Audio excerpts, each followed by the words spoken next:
Hello everyone, hope you're doing great. Welcome to my YouTube channel. In my today's video, I'll be telling you how you can enable split screen in your device Oppo A57e. So if you want to enable split screen in your device, you have to follow a few steps which I'll be sharing with you in my today's video.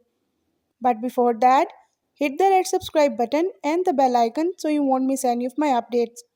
Now watch this complete video and you will learn how you can enable split screen in your device Oppo A57e.